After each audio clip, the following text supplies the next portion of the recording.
Hey, what's up guys? It's Gunthug again. I'm bringing you another commentary from the PSL Week 1 action. This is the Road Ninjas versus Team Mountain in a Gen 4 matchup in which you will notice I am a part of. That's me up there in the lab coat with most of my hair missing.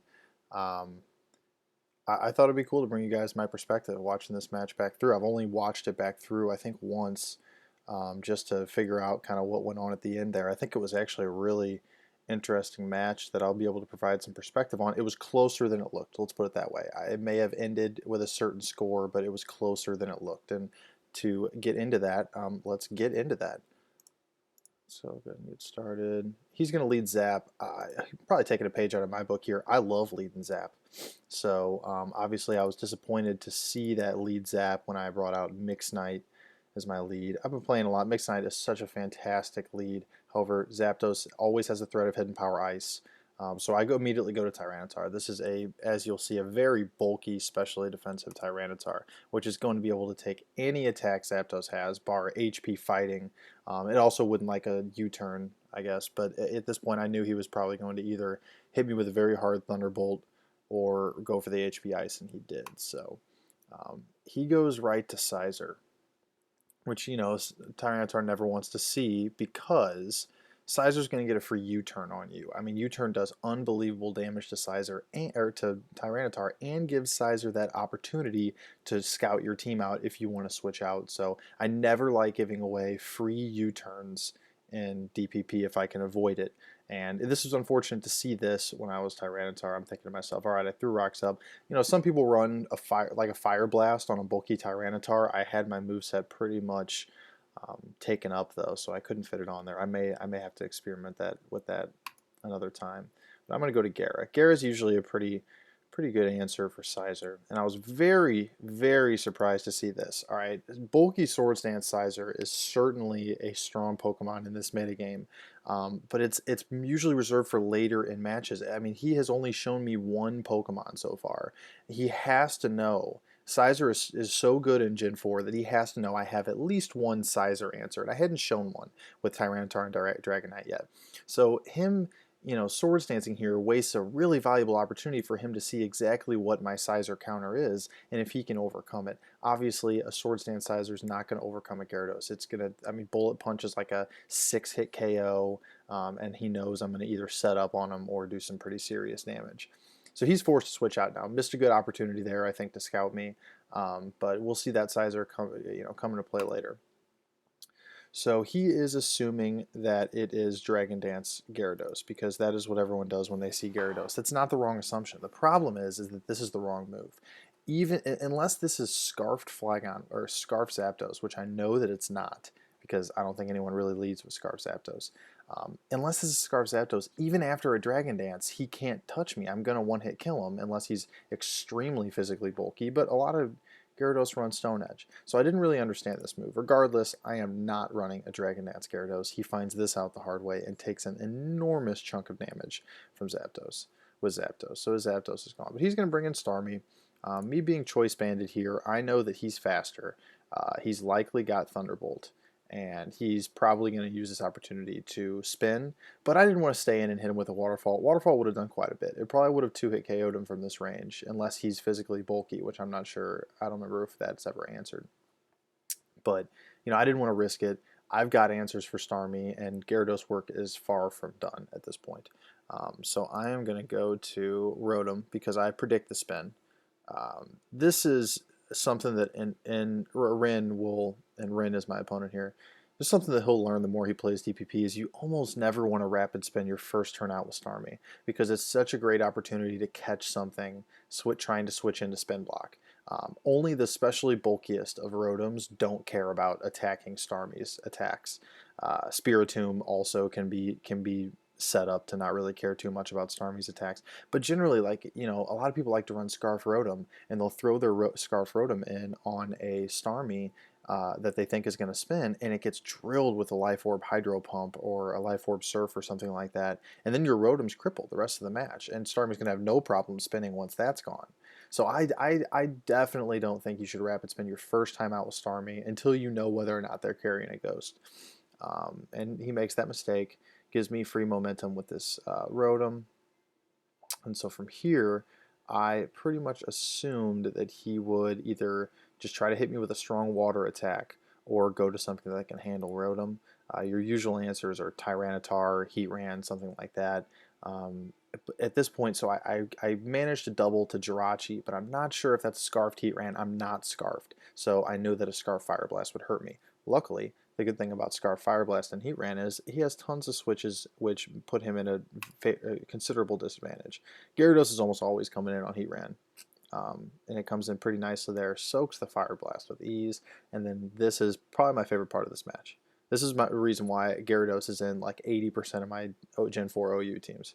That is banded Gyarados. Now, I can go ahead and tell you right now, I don't think his Breloom's carrying much physical investment. I don't think it has much HP investment, which I consider to. I think that in this meta right now, it really favors a bulky Breloom, a Breloom that's going to take a random Ice Beam or be able to sponge all of Gyarados' attacks, Stone Edge, from Tyranitar and things like that. I prefer bulkier Breloom because I generally like to run Mach Punch as well. I was kind of surprised. I mean, obviously, Choice Bangara is going to do a ton of damage, but I was kind of surprised that I was in 2-hit KO range there.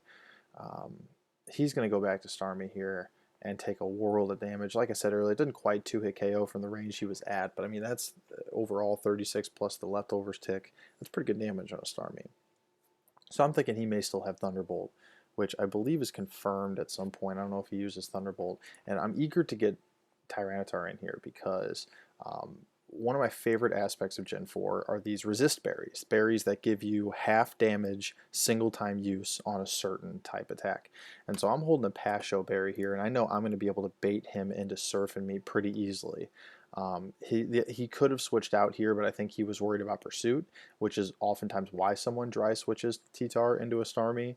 But I thought he was going to stay in and hit me with a water attack. And look at this thing soak up this water attack. That is 13% damage from a stab surf. I mean, Sandstorm, raises special defense by quite a bit, but I thought that was pretty cool. I'm going to crunch him down to Sand Range. He's gone. And I'm looking pretty good here. I'm definitely in good shape. With a Breloom, you always got to be careful about Breloom. You never want to let that thing set up. I mean, that thing can literally 6-0 a team by itself. So I'm still careful with that, even though I'm obviously not looking to do a choice move. He would probably have to focus punch me to hit me at that point. So I could have just let him, Tyranitar soak up the Spore there. But I decided to go to Gara just to get him with that minus attack. And the nice thing about hitting Breloom with that minus attack is that he's not going to be able to do enough damage to Rotom now to just kind of muscle past me. But yeah, 36%, that's not going to get a cut. This is a bulky Rotom, and he's already pretty low on health. So I don't remember exactly what I'm doing here. I think Heatran was pretty expected. I may be Scarfed. Actually, I think I am Scarfed. And so I went with the Thunderbolt, even though Thunderbolt wouldn't have done great damage to Breloom at 46%. I took that risk that I was almost positive he would want to switch out there. I still have my Tyranitar, so obviously he's going to want to keep his Breloom. Otherwise, my T-Tar kind of runs all over his team bar Sizer. He goes to Heatran, which he thinks is a switch. It's definitely not a good switch. I don't think he should have switched out. In hindsight, I think you'd rather sack Breloom there than sack Heatran. So he's going to go to Tyranitar. I wasn't too worried about getting Pursuit trapped there, although maybe I should have been because, my Rotom was one of the only things that could still, at this point, handle an unboosted Sizer's Bullet Punch. But I risked the Pursuit, thinking, and you can see in chat over here, I was pretty sure this was DD. Like, even before Nick said that, I was thinking to myself, all right, it's the last Pokemon he's revealed.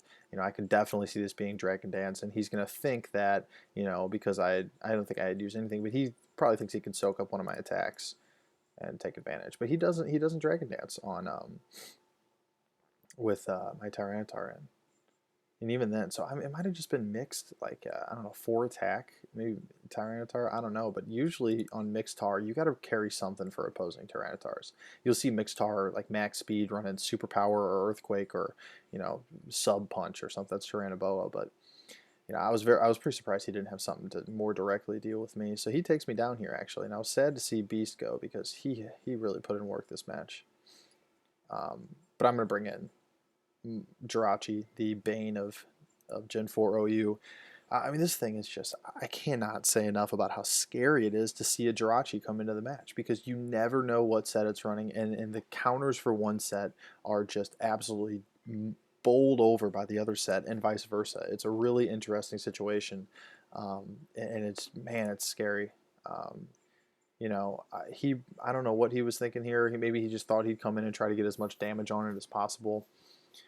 Most of the time when you see a Jirachi use Grass Knot, you can pretty much assume it's not choiced into something. Grass Knot's not really big on a choice set.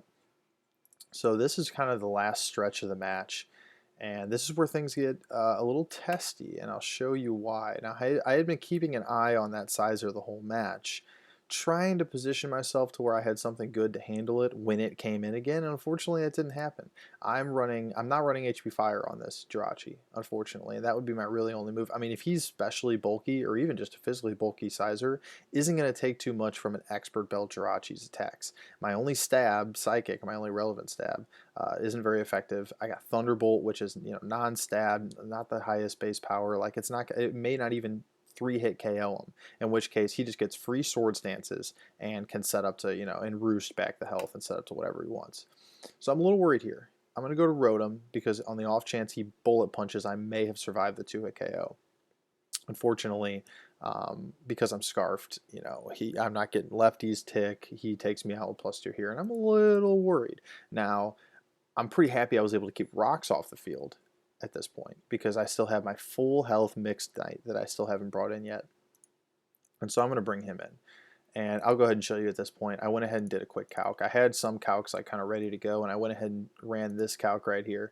And since he wasn't Life Orb Sizer, I knew that even a minus defense Dragonite lives a bullet punch here. So the only way this could have gone badly for me, and man, this goes badly all the time, was for a Fire Blast to miss. Luckily it didn't. I don't know why he didn't bullet punch. I guess maybe he was going to Swords Dance again to try to be able to kill with bullet punch. I don't know. Maybe he didn't think of that. Um, I don't think Sizer really uses a coverage move that can hit Dragonite. Usually they just run dual stab, steal, and bug. So, he didn't bullet punch. Even if he had, it would have taken a crit to kill me. Um, and I got somewhat lucky with the Fire Blast. And the reason I say that is because I had my Jirachi at I think it was 76% or something. I had Gyarados, which is sleeping, and then my last was my own bulky Swords Dance Sizer. Unfortunately, it was fully invested in bulk, so I would have taken a few Swords Dances to even be able to do much damage to him, and he had a head start having, the +2 attack already. So honestly, if that Fire Blast misses right there, it's going to be very difficult for me to come back and win this match. With Jirachi only having Thunderbolt to hit Sizer, if he had Roost, he could have roosted off the damage. I mean, it's Jirachi, so odds are I was probably going to get a pair of hacks at one point. But then it would have been a Swords Dance Sizer war. It probably would have come down to a crit.